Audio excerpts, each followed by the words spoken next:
viendo la circunstancia, decidimos hacer esta serie de conversaciones que empiezan, bueno, Ani, Ujú. quería presentarte primero ya todo el contexto, pues Ani Garza es una artista mexicana, por muchos conocida, su investigación está más, digamos, vinculada a la tecnología y su relación con el cuerpo, con la biología, con el comportamiento, a, en algún, digamos, ya es un poco una lectura mía, pero bueno, tiene que ver con una problemática que se plantea desde el biopoder, es desde donde yo haría una lectura de la obra de Ani. Y un poco en el contexto de la exposición y de los 10 artistas, a mí me parecía y que creo que es algo que vale la pena compartir de todo el proceso de año y medio, una conversación que digamos que varias de las obras iban de alguna manera vinculándose o tenían una relación a veces más evidente, a veces menos evidente, pero que está por ahí. No voy a decir, digamos, de Cassandra, de adivino del futuro, porque creo que estamos hasta acá del futurólogos, sobre todo ahora, pero sí denotaba una preocupación sobre,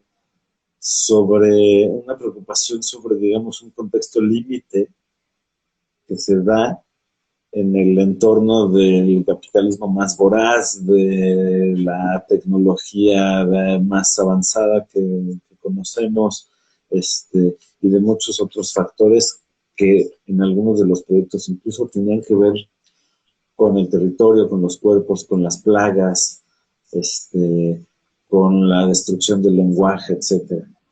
Entonces a mí me gustaría preguntarle a Ani un poco, que nos platicaras de tu proyecto, un Ujú. poco así globalmente, y tratáramos de tejer, digamos, un poco esta realidad.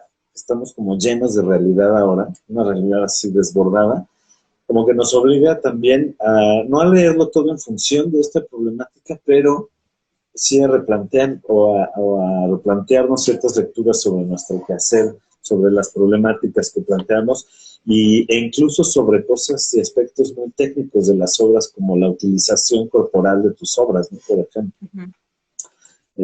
Pues, a negarse. Bueno, pues hola a todos los que están por aquí conectados ahorita.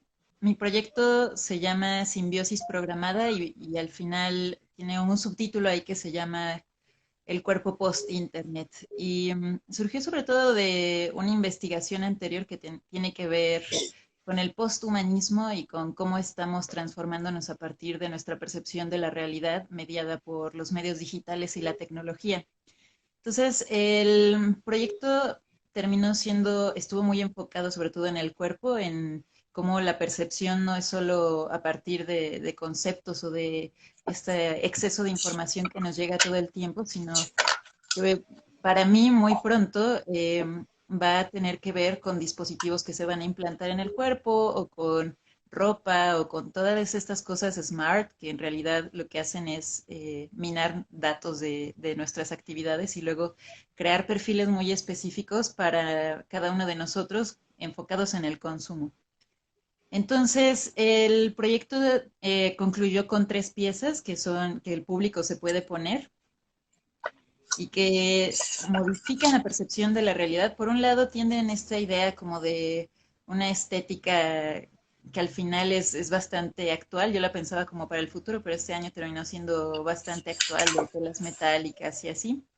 Y en una cuestión de ficción, de una historia que escribí además para la pieza, son prototipos de servicios que se van a dar prácticamente de manera gratuita, pero que acá tener cierto costo sobre el cuerpo. Por ejemplo, uno de ellos te permite caminar 140 pasos y luego te bloquea la vista y te manda sonidos para desequilibrarte, a menos que pagues la versión premium, ¿no? Pero ahorita no está disponible, entonces tienes el demo de, puedes caminar 140 pasos cada vez. Otra tiene esta cuestión de la luz sobre los ojos, que está parpadeando y va cambiando de colores, y está conectado a los latidos del corazón.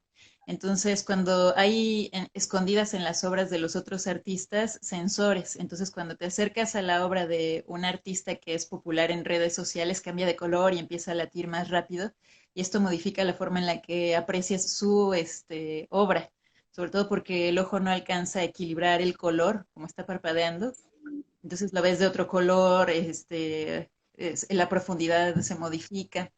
Y la última pieza manda pequeñas descargas eléctricas que mueven los músculos del brazo derecho del usuario cada vez que alguien utiliza el hashtag simbiosis. Entonces, si alguien está utilizando el traje en ese momento y empiezan a tomarle fotos y utilizar el hashtag de la pieza, entonces esa persona mueve el brazo de manera involuntaria y además no lo puede ver porque tiene la cara cubierta por plástico. Entonces, estas fueron como las ideas, está muy basado en filtros de Instagram, está basado en la cuestión de cómo se utiliza FaceApp, en todos estos dispositivos, por ejemplo, chips que sirven para controlar el azúcar, que son anticonceptivos, etcétera, etcétera. Entonces es como, sí lo pensé un poco en el futuro, pero en realidad estaba pensando completamente en el presente, intentando nada más reutilizar todo lo que ya existe y advertir que esto está muy próximo a suceder en el cuerpo, más ahora que hay una cuestión que tiene que ver con enfermedad, salud, contagio, me parece que es mucho más relevante pensar cómo está afectando la tecnología nuestra percepción de la realidad a partir del cuerpo que tenemos. Y eso. Sí, a mí me parece digamos, que es un proyecto que siempre me pareció que era una investigación que extendía muchísimos siglos y que se comportaba de alguna manera. La misma investigación, o sea, estaba obligada a comportarse como sus objetos de estudio, que al final son las redes de consumo, que al final son las redes celulares que componen o que, digamos, derivan en eh, eh, movimientos en el cuerpo, funciones, y siempre como en este componente que tiene que ver mucho, digamos, con toda esta cultura, por llamarla así, cultura cyborg, por ejemplo, Uh -huh. pero que en esa operación digamos que se nos llena la boca de puro presente, en realidad, o sea, como, que, como que es una reflexión que no sé si la obra misma, o sea, en el momento de estarla usando es tan enrarecedora que no sé si es en ese momento te da tiempo de reflexionar sobre todo esto que sí, digamos, echa a andar la propia investigación. Uh -huh. Y eso me gusta mucho porque tiene que ver también con que digamos, la forma que tiene la obra no es una ilustración de unas posibilidades ciertas de un futuro, más como en una narrativa de futuro, sino que la obra sucede en la afección que casi, que en el momento de esa afección, el lenguaje mismo, como extensión del cuerpo, se ve afectado y no se puede explicar a sí mismo. Es decir, que sucede en el momento del enrarecimiento y que ese, digamos, micromomento sensorial que está sucediendo en el usuario de la obra, si lo extendiésemos en el tiempo, tiene que ver como con un espasmo que no solamente en el tiempo actual de la pandemia, sino en un tiempo de desbordamiento de la producción y del capital y digamos, de la extracción de datos, por ejemplo, que también es otro tema y otro hilo que se desprende muy actual, como por ejemplo todas estas sesiones, Leads online, Zoom, etcétera, pues es pura rodadera de datos también. Y que entonces se enmarca, digamos, en este evento individual corporal de afección o de dislocamiento de la percepción, describe, al final sí describe un momento mucho más general digamos, de nuestra historia. Uh -huh. Y ahí creo que que hay como un nudo desde donde generar muchas reflexiones a partir de esta pieza, digamos, de introducir este error en el sistema, casi como en un metaerror en el metasistema que se va ad infinitum, pues como replicando, y que su comportamiento al final de cuentas sí tiene que ver con algo quizás muy viral, digamos, en términos no de ilustrar la forma del virus, sino de llevarla a cabo de alguna manera.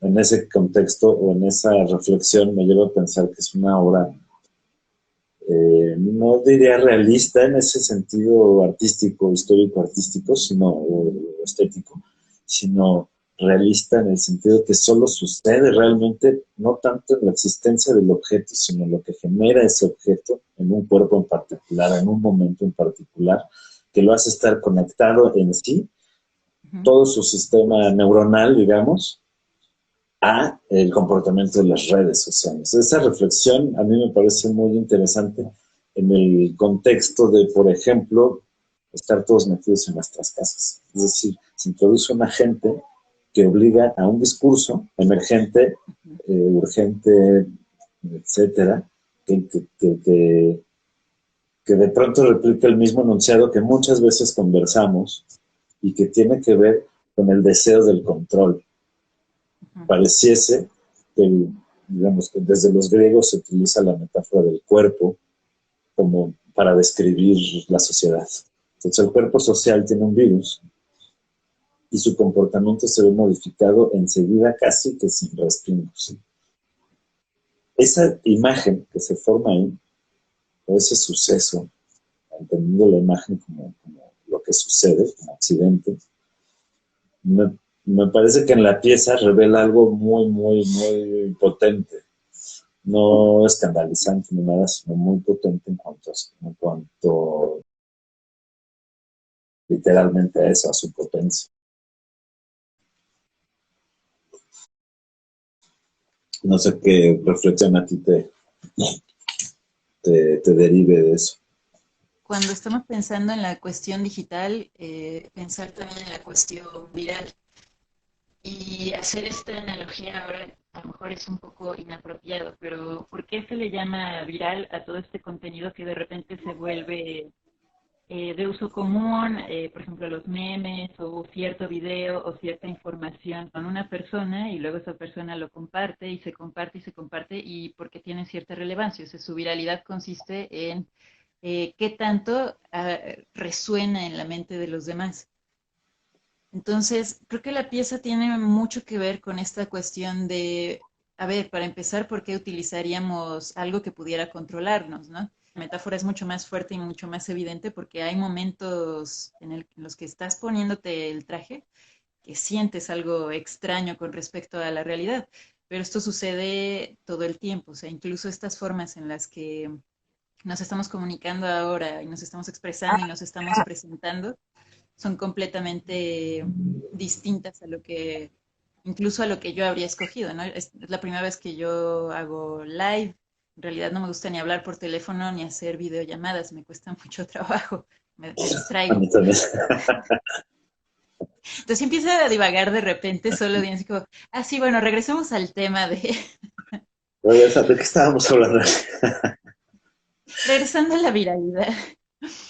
Creo que hay varias situaciones que están sucediendo ahora que tienen que ver con cosas que escribí, por ejemplo, en el cuento para la pieza. Por ejemplo, esta cuestión de que la gente, o sea, no hay una descripción eh, vertical, o sea, hay información vertical de lo que se tiene que hacer y de cómo se debe comportar la gente, pero esa no es la información que toma en cuenta el público. De repente empiezas a ver a través de mensajes de WhatsApp o Facebook que se está acabando el papel de baño porque se va a acabar el papel de baño y entonces lo que escoges es ir a comprar papel de baño. O sea, hay una pandemia, hay una cuestión de salud y lo que decides es que tienes que ir a comprar todo el papel de baño que puedas.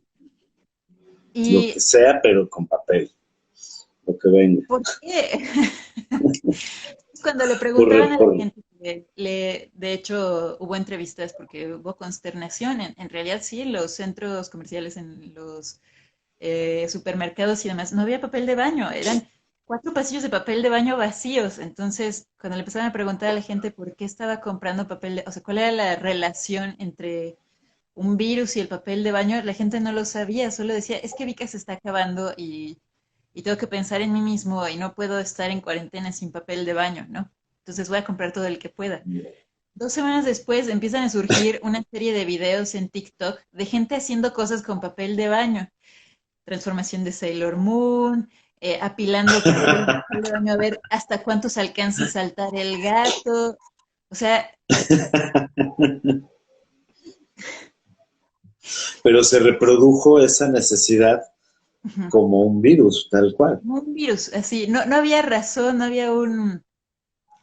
y no fue una cuestión en México, fue una cuestión global. O sea, esto no pasó solo en Ajá. México. Se inició, por ejemplo, creo que en Asia, en Japón. Eh, Así. de hecho, es así, una cuestión que puede ser repetitiva, ¿no? Y que te habla del fin del mundo. ¿Qué se va a necesitar cuando haya una especie de crisis mundial? Papel de baño. Entonces, así de absurdo puede llegar a ser esta idea de consumo excesivo Ujú. producido por la viralización de una idea que mi idea también era para estos trajes que en algún momento se pone de moda ponerse estos trajes que te modifican la percepción, o sea, ya no va a ser como me voy a poner un filtro en Instagram para hacer el live, no.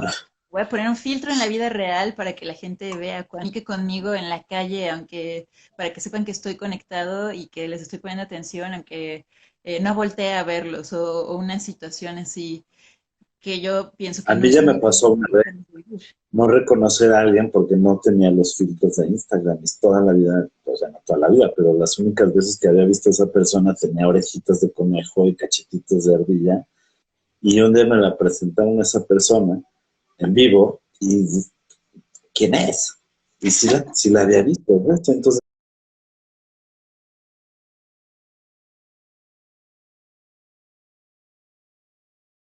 a veces si era una persona cuyo nombre no voy a revelar en este momento. Pero Bueno, podría ser cualquier persona. Al punto es, digamos, que en esta sobreproducción y por consiguiente de sobreconsumo, la mayor parte de la vida está destinada a consumir. O sea, estás consumiendo como, digamos, como ahora mismo lo estamos haciendo en esta sesión de Instagram, es consumo también. Y digamos, la interconectividad o la conectividad 24 horas al día, 7 días de tu vida, lo que transforma es que todo en tu vida es trabajo y consumo. O sea, exacto. estoy trabajando, estoy consumiendo de alteraciones, digamos, perceptuales. Ujú, Es decir, no sé, estar pegado a la pantalla más horas de las que estoy bajo la luz del día, ujú.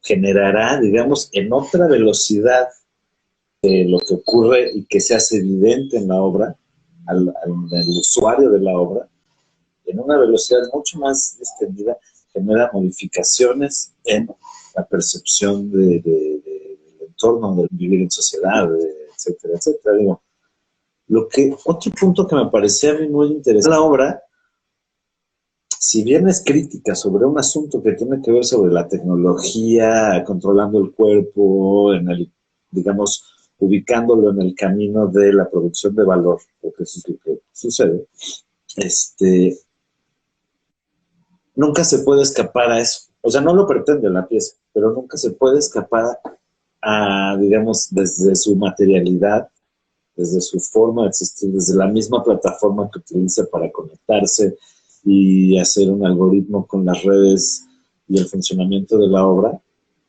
nunca logra salirse. No sé si en algún momento tú te plantearías que pudiera existir una obra así a partir de una plataforma no alienada, digamos. Ujú. y si es posible que exista una plataforma no alienada, para empezar. Es lo que te iba a preguntar, o sea, ¿qué sería una plataforma no alienada? Es más, ahorita estamos teniendo esta conversación, sí, pero me está empezando a causar estrés la cantidad de corazones que están, no entiendo los corazones. Son todos tus fans, amigo. ¿Debería ponerme un filtro? Deberíamos ponernos O me vi filtros. muy valiente, me vi muy valiente de presentarme en esta conversación sin filtro. Estoy fuera de mi propio discurso. De, sí, mira, sí, sí, pues ponte un filtro. Me voy a poner un filtro. A ver. ¿Ya? ¿Es mejor? Wow, pero esos no los tiene cualquier computadora, ¿no? Solo tú. Es Instagram. Órale, ¿es de Ujú. Instagram mismo? Es Ah. alfa. Y es en estos modelos donde está basado Sí. esto, digamos, tu proyecto. Ah, aquí están. Yo es que no sé nada de esto, a ver.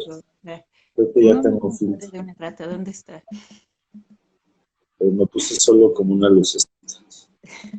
Pero es que además es una cuestión como, supongo que es adictiva. Por eso yo no hago videos. Mira, este es perfecto para el momento. Ándale. Ok. Lo voy a dejar sin filtro, me estoy distrayendo. Ya ves, esta es la razón por la que no hablo por teléfono, por video, me distraigo. Está en pausa ya. Ah, ya. Te iba a decir, Este, ¿cuál sería dime, una plataforma que no estuviera alienada? O sea, ¿a qué te refieres? es que no sé, o sea, alienada a qué, ¿no? ¿Hay algo en el mundo? O sea, la misma idea del mundo está alienada, es alienación en sí misma, ¿no? O sea, ya la palabra mundo, el concepto mundo, ya es alienación pues, universal, Entonces, que vuelve a no ser hay otra posibilidad. alienación. No hay posibilidad de escapar de nosotros mismos, pues, ¿no? O sea, Ujú. la única salida que hoy ya está en fila, pues, pues es la no existencia, ¿no? Pero vaya, Bueno, es no que nos tienes vamos que a ir por tomar eso. que todos nosotros ya tenemos una forma de comunicarnos a través de lo digital y de vivir a través de lo digital. Ayer, por ejemplo, que estaba de invitada en una clase, me decían, es que, ¿cómo te imaginas el final de esta cuestión de salir y de lo humano y demás? Y yo decía, no, eso no es lo grave, o sea, yo he vivido así 12 años. Lo grave es pensar en el final del consumo. O sea, estamos tan acostumbrados ya a utilizar estos medios de consumo que ni siquiera nos damos cuenta que estamos consumiendo. Justo ahora estamos consumiendo. Acabo de consumir filtros y Mm, y estoy produciendo información también que va a tener algún tipo de repercusión en cómo las otras personas están consumiendo. Entonces no hay forma de escapar de esa alienación, porque ya lo traemos, o sea, hemos estado tantos años utilizándolo y es tan fácil meterse estas herramientas porque tienen componentes lúdicos y son sorprendentes de alguna manera y graciosas y demás que lo deseamos. Entonces no hay forma de que digas, no, no voy a ser parte, voy a mm. ser artista digital, pero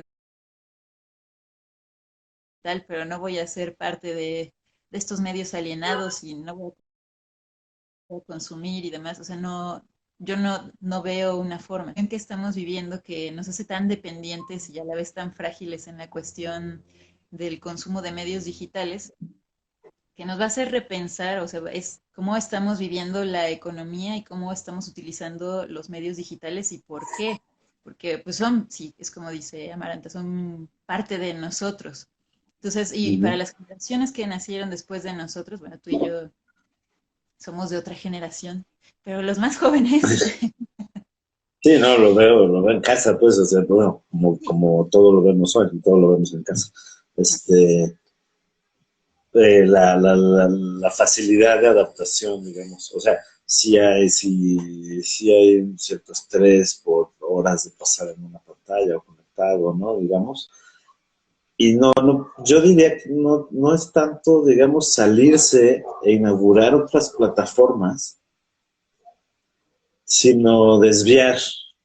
las existentes, es decir, encontrar otras funciones y otras, o sea, como encontrar la forma de revertir esta operación que genera el consumo, que tiene que ver con, de pronto es urgente el papel de baño, pues, de pronto es urgente los filtros de internet, de pronto es urgente tener algo para poder consumir y plantearnos más los otros usos que puede tener. Y yo creo que a todos nos pasa, digamos, en lo cotidiano, han sido los recursos, por ejemplo, en cuanto a todo lo que implica no salir de casa, etcétera, o salir lo menos. Y en la Bueno, está restricción criticando, no por es tanto ejemplo, para hacer una apología de la crisis como posibilidad de cambio, porque también hay que ser conscientes que la mancha voraz, que es la película de la mancha voraz, es tal cual el neoliberalismo, es una cosa que a todo se amolda y todo se come. Entonces también como que volver a la normalidad, así nomás, como bueno, ahora es así y ya, y sigamos siendo los mismos, pues sería un desperdicio, ¿no? También, o sea, hoy justo por la mañana leía que la Secretaría de Educación Pública dice, bueno, ya vamos a volver a la escuela el día 20 en clases online. ¿Cómo va a ser eso? Y si preguntarnos si no estamos desperdiciando la oportunidad de cambiar, de modificar funciones, de encontrar otras, de generar otro tipo de necesidades, e incluso de generar otra forma de generar necesidades que no tengan que ver necesariamente con el consumo. Pues no es que pensamos vamos a plantear aquí cómo salir de esta, pero digamos como plantearnos las pequeñas modificaciones que se pueden generar para buscar pues, réplica, digamos. pues es que es un de este medio que no, que nos libremos de esta mentalidad en la que estamos del consumo, o sea, es la forma en la que hemos Mm. consumido ahora. Y va a sonar un poco grave, pero ¿qué está pasando con la gente que, por ejemplo, no tiene acceso ahorita a Internet y además no puede salir de su casa? Viene una crisis gigante para muchas personas que van a empezar a recibir mucho menos dinero o nada de dinero si la cuarentena continúa y si continúan pues cerradas las escuelas, continúan cerrados los negocios y demás. Entonces, la crisis sí es un desestabilizador pues terrible para la mayoría, sobre todo para quien tenga menos recursos, o sea, para nosotros, pero también es la oportunidad de repensarlo en una cuestión ya literalmente de supervivencia. Y la pregunta es, el consumo, o sea, si estamos tan en esta idea del consumo, ¿cómo vamos a lograr que ya solo tenemos el medio digital?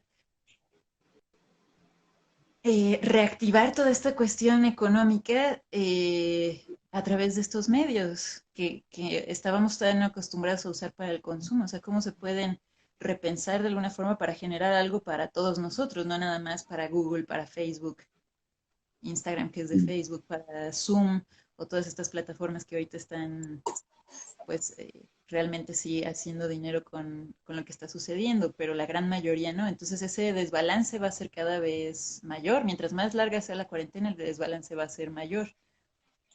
Y Va a ser también en muchos sentidos, en muchos casos, pues más evidente algo que ya era también, es decir, en términos de acceso a la información, por ejemplo, o acceso a medios de la información, a la alimentación, a lo más elemental, digamos, ¿no? Pues, finalmente hay un modelo económico que también planta eso, pues, ¿no? O sea, todo lo que se mueva en una dirección opuesta a la generación de valor, pues se queda fuera, básicamente. Entonces ahora es muy claro, ¿quién se queda fuera del todo, de la existencia misma.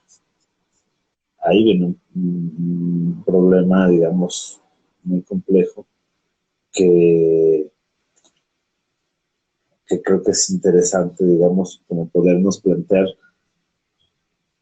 eh, cómo echar a andar, digamos, estas redes en otras necesidades, es decir, cómo sí cambiar, sí tomar la posibilidad de cambio, pero también, pues, como también reconocer que a muchas cosas vamos a tener que seguir este, sujetados, ¿no? Como, o sea, no va a venir de la noche a la mañana una transformación radical del modelo económico, pero sí es una forma, sí es una circunstancia, digamos, que lo va a obligar a recorrer cosas que se pueden tomar decisiones tremendas o muy buenas, ¿no? No sé. Es decir, se puede volver mucho más agresivo, selectivo y hostil en un ánimo pues, de estar en el mundo de la supervivencia, o puede tomar otro hueco, ¿no? O sea, también se comporta muy, muy como el virus mismo, pues, ¿no? No sabes bien qué va a hacer, ¿no? No es un organismo vivo, pero se comporta pero tiene ciertas funciones y entonces es muy difícil, digamos, no es que imposible zafarse del todo de ahí, desde la enunciación. Pero al mismo tiempo también la enunciación de la obra desde el campo, pues, desde donde tú estás enunciando con tu obra, por ejemplo, en otra escala, ciertamente hay una introducción de un elemento enrarecedor que a mí, digamos, me parece muy interesante para pensar, para pensar en- básicamente en ser esos agentes o en detonar esas agencias, ¿no? En otros territorios, en otros terrenos, en otros estratos, digamos. Eh,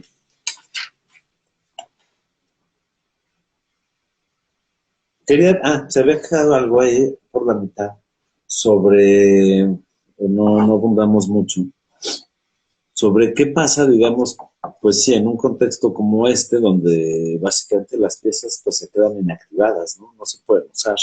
Tendrían, la obra de Ana un poco también para dar el contexto, bueno, obviamente ya dijo ella que son una serie de dispositivos que se implementan en el cuerpo y modifican la percepción, funciones, movimientos a través de eh, conexión con los likes, una serie de cosas tecnológicas, digamos. Pero actualmente, y el usuario firma, digamos, una carta respectiva de poder usar y de que se hace cargo, pues se hace responsable de que nada le va a pasar y de si algo le pasa, pues se hace cargo.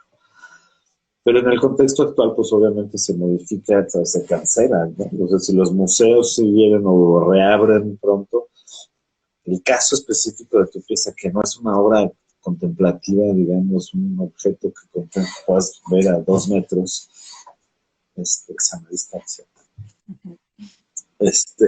¿Cómo funcionaría? ¿Cómo se replantearían, digamos que la relación cuerpo-espacio social va a cambiar definitivamente?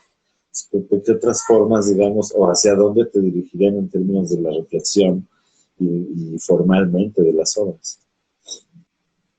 Bueno, obviamente es triste para mí porque cuando empezó a llegar el COVID a México fue así como, ya no podemos usar tus obras porque se ponen en el cuerpo, entonces si una persona está infectada podría ser un medio de transporte para la infección viral.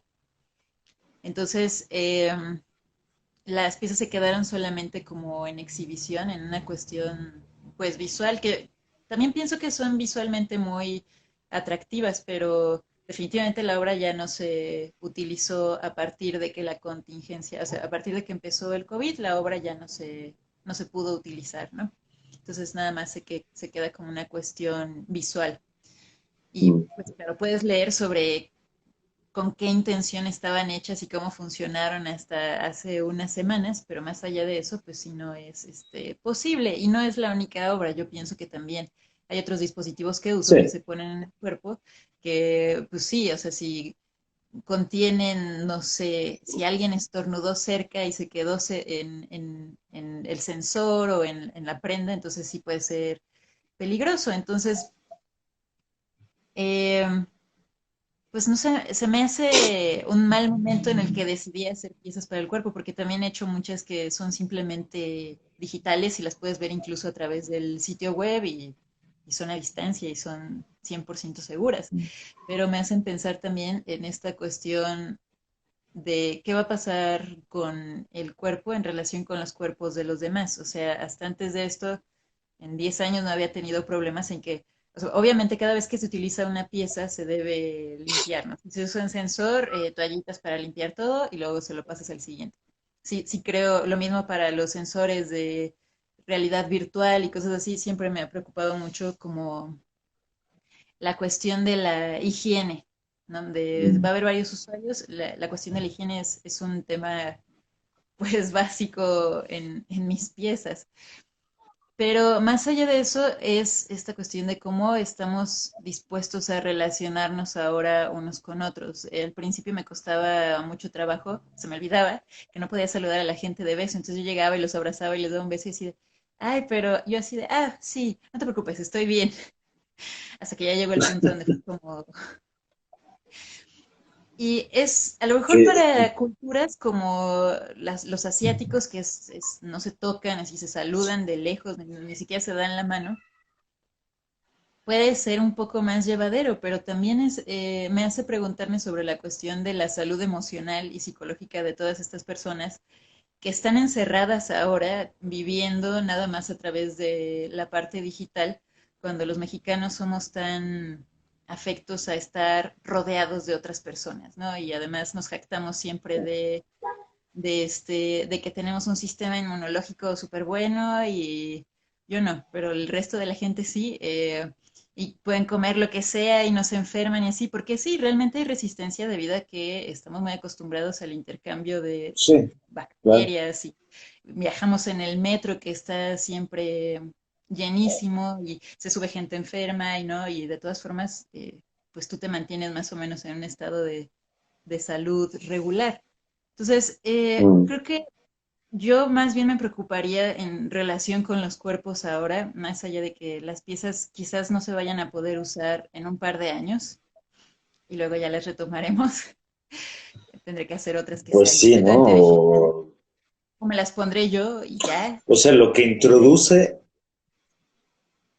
es, yo pienso, una noción también de vulnerabilidad muy fuerte. Digo, no solo tus obras, y no solo este momento de pandemia, y de cuidados y de sana distancia, sino que es algo que se ha ido, que quizás nos ha ido debilitando también en términos de bacteriológicos, digamos, de sistema inmune, etcétera, etcétera, así como pues otros organismos o no organismos como los virus, pero que se desarrollan, que aparecen y que tienen que ver también con nuestro modelo económico, pues, o sea, que digamos, pensando en que es comprobable esta versión o esta posibilidad de que el virus bien se transmite de un murciélago al hombre, el acceso a estas comidas, a estos animales salvajes también tiene que ver con un momento político económico de hace 40 y tantos años, de 1970 exactamente, de una hambruna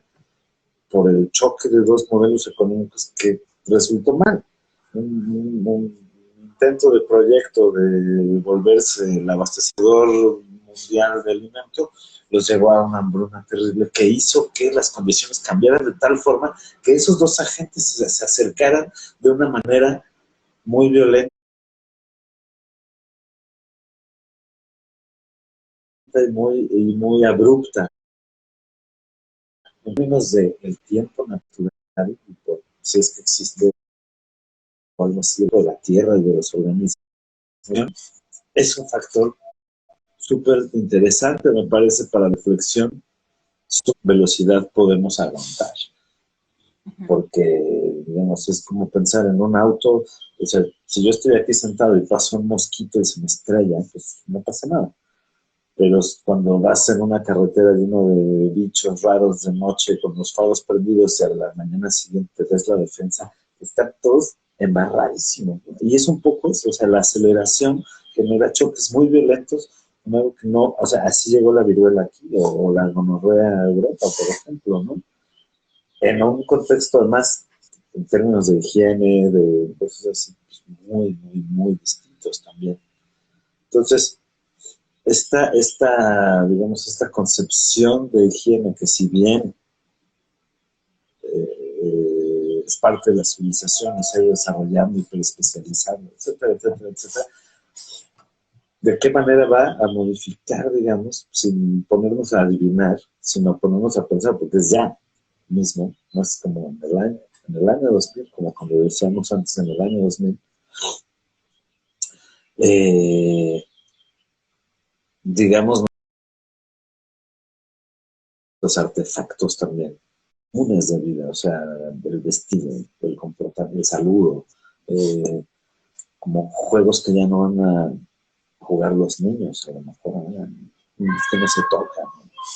Y eso, pues, por supuesto, se suma a un contexto de distanciamiento social de otros tipos, por la violencia de género específicamente, pero la violencia en general, o sea, una sociedad donde ya te ibas de por sí cuidando la espalda de agentes visibles y, o sea, de Homo sapiens parecidos a ti que te pueden matar, y ahora es invisible.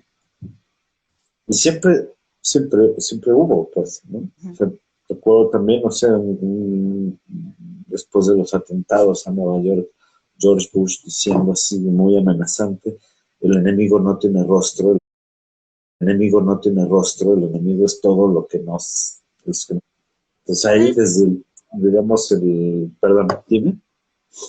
Es que pensando en eso, me acabo de dar cuenta que en realidad, aunque es una desgracia que la gente no pueda usar los trajes, todo lo que dije al principio sobre esta cuestión de em, cómo ofrecemos datos para que se nos den cuestiones de consumo y la preocupación en particular por el cuerpo, creo que está completamente relacionado con esta cuestión de, o sea, está relacionado con todo. A lo que me refiero es, la cuestión de consumo hace que el hiperindividualismo se exacerbe. Entonces, la violencia es un estado inevitable y consecuente de eso. ¿Por qué? Porque en el momento en el que solo piensas en ti mismo, el único cuerpo que existe es el tuyo.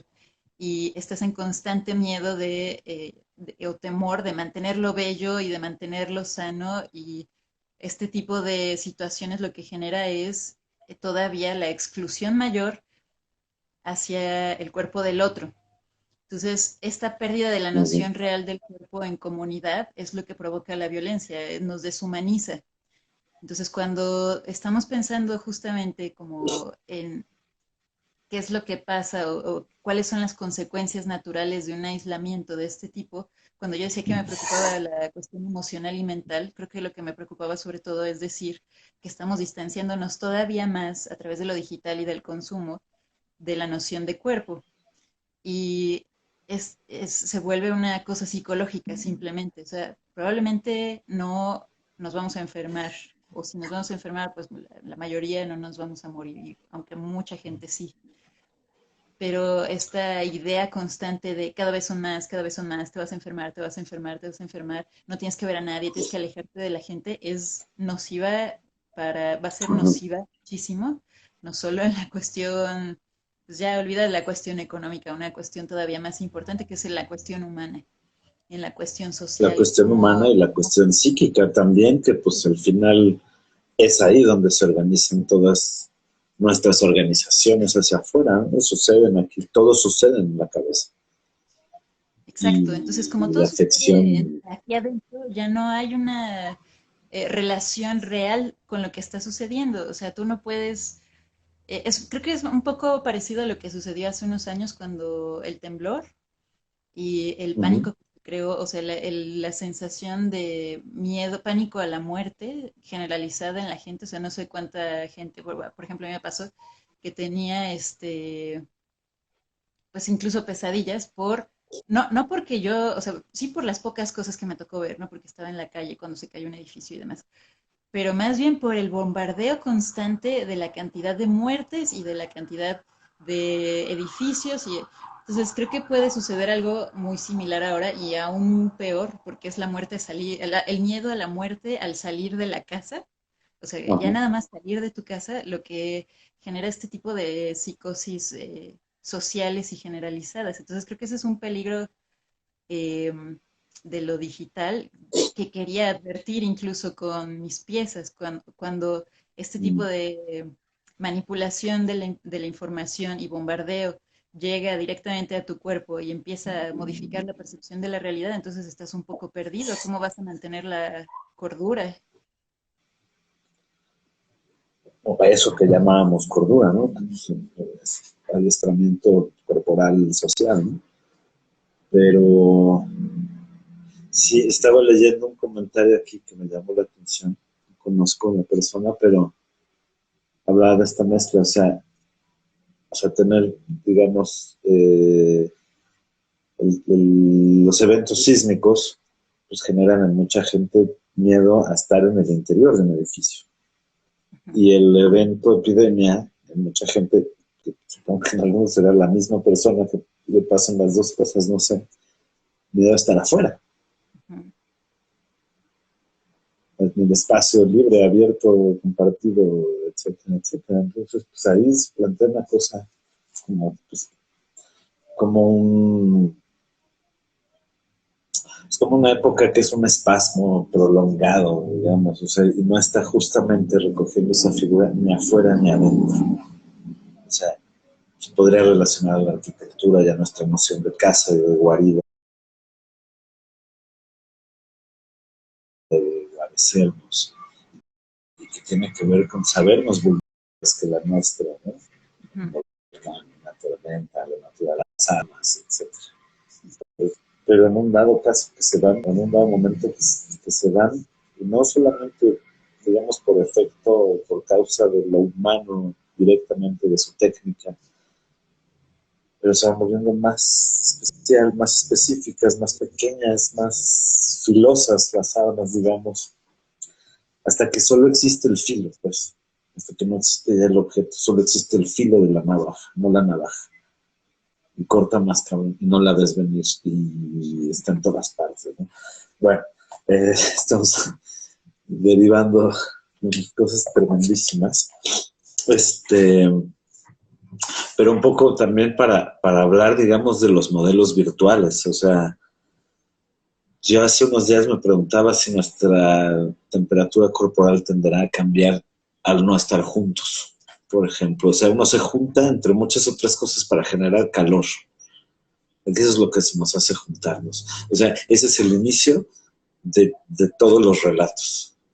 O sea, de empezar a relatar, porque nos relatamos porque nos juntamos, ¿no? Ujú. Y si digamos así como en un esquema muy arcaico nos juntamos en torno al fuego para hablar, pues también tiene que ver con el calor. Y también tiene que ver con que digamos que hay un relato que se construye desde todas las voces que se reúnen en esa hoguera. Pero la hoguera hoy es individual, es un teléfono, es un dispositivo, es más o menos, o sea, es la imagen, pues, ¿no? La luz, el calorcito. Digamos, nuestro sistema, o sea, biológicamente, muchas cosas han cambiado a partir de nuestro comportamiento, por ejemplo, de la separación del trabajo, ¿no? Y la duración del parto. En tiempos, digo, de millones de años, transformaciones larguísimas, ¿no? Me hace pensar mucho en un texto de muy grande de Manuel de Landa, que seguramente conoces, 1000 años de historia no lineal, y que habla un poco de eso, o sea, como el comportamiento o la técnica humana aceleró procesos que sin los humanos se hubieran dado en miles y miles y miles de años, como que la viruela hubiera llegado a este continente, por ejemplo, seguramente sí llegaba, o las palmeras que vinieron de África al Caribe o a la costa de Brasil. Sí, seguramente sí van a llegar en algún momento, pero acelerar un proceso de 3 millones de años a 3 meses que duraba el viaje de, en un barco por el Atlántico para cruzar de un continente a otro, pues genera todos esos choques violentos a los que constantemente nos tenemos que adecuar, ¿no? O sea, no solo nos estresamos nosotros, sino que estresamos el tiempo, el espacio, el territorio, los cuerpos, la reproducción celular, etcétera, etcétera, en este incansable, digamos, movimiento, ¿no? Porque sin él, pues también nada sucede. Entonces, pues, llegamos ahí a cuestiones irresolubles. ¿Cómo? Y porque vivimos muy poco tiempo en comparación con los procesos naturales del planeta. Entonces, creo que sí es una necesidad humana esta aceleración o evolución en un tiempo de vida a través de la tecnología. Entonces, a veces no alcanzamos a ver ni siquiera las consecuencias de lo que sucede por porque no tenemos suficiente tiempo de vida, pero pensemos en los últimos 50 años y el calentamiento global. Creo que es parte Por ejemplo. de esa naturaleza y afortunadamente o desafortunadamente, pues, en cualquier población que tiende a crecer de manera desmedida, eventualmente llega sistemas de control natural. O sea, pensando, por ejemplo, no es cada 100 años más o menos surge un virus así terrible que mata a millones de personas. Entonces, ¿cómo podríamos Sí. realmente pensar en una situación en la que eh, o sea, no estuviéramos, no fuéramos tan dependientes de la naturaleza, pero eso no puede existir, o del cuerpo, ¿no? Afortunadamente todavía no puede existir. Los transhumanistas dirán que lo lograrán pronto, pero yo espero que no, y que más bien sea una cuestión de reflexión del momento. ¿Qué dice aquí este comentario? Dice Alfredo, son tiempos de introspección para individuos justo para evitar ser parte de ello. Es muy interesante. Incluso la pisada, ni suponiendo que estuviera activa, sería un ejemplo de introspección social. Pues sí. Introspección social. Bueno, pues sí, también es una opción. Lo que me quedaría un poco, digamos, para concluir, en esta necesidad, digamos que, o de alguna manera pienso que muchos de los procesos dentro del arte, dentro de esta selección de artistas en la exposición del Carrillo Gil, del programa Vancomer Carrillo Gil, no es que sea un tema, porque creo que también se trasciende, digamos, la idea de ilustrar un tema, pero creo que hay una conciencia muy grande o muy, es que no diría que es clara, porque en realidad es sobre algo muy incierto, si se puede decir el oxímoron así. Hay una, hay una conciencia muy clara sobre la incertidumbre que conlleva nuestro propio tiempo y que se enuncian muchos de los proyectos y que no sería, digamos, que se vuelven en algo que no son enunciaciones de verdades ya, digamos, como en el paradigma moderno, que también tiene así ya, de enunciación de verdades, sino de enunciación de incertidumbres y de vulnerabilidades. O sea, de la potencialidad de que destruye todo el lenguaje, de la posibilidad de cambio, de la posibilidad que se vuelven no peyorativamente, sino como onomatopeyas o como ruidos, un poco como el título de la exposición, ¿no? Unos ruidos que se escuchan medio al fondo y que ahorita, como que todo el ruido de la producción ha bajado un poco y se empieza a, digamos, a mí me empiezan a hacer ruido esos ruidos y un poco más de sentido, ¿no? Este, Pues nada, estoy de acuerdo contigo en que, mm, pues no sé si sea algo generacional, ¿no? Porque al final la misma edad, pero sí esta cuestión de observación muy íntima de cosas que están sucediendo en el presente que tienen que ver con la transformación, no siempre positiva, sino y transformación de con Janiev y con Eric, que tiene que ver con la transformación de el lenguaje, del espacio. con el Ahorita habla. con el habla. Entonces creo que al final sí va a ser un buen tiempo, van a tener salidas artísticas. Entonces ha sido un honor para mí, por ejemplo, estar en el programa y poder conversar con todos ellos y con todos ustedes, porque es más que mi percepción de la realidad del arte, ¿no? Eh, me da una noción como generación que estamos cuestionando y qué conversaciones son las que queremos tener y que son además indispensables, no nada más en el arte, sino como una cuestión social. Sí, algo que también me llamó la atención desde muy al rollo pues, de sus proyectos, era que sus referentes se localizaban fuera del arte. O sea, su referente más medular, digamos, en cada uno de sus proyectos, no estaba refiriéndose o replicando a la propia práctica o a la historia del arte cifradas, que atendían más un asunto de realidad sucediendo ahora, o cayéndonos encima, que digamos que continuar una historicidad del arte, una genealogía o algo así, ¿no? Era mucho más común quizás.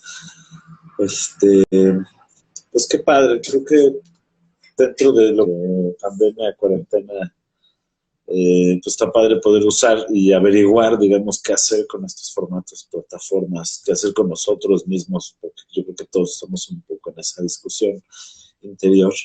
Me gusta mucho también que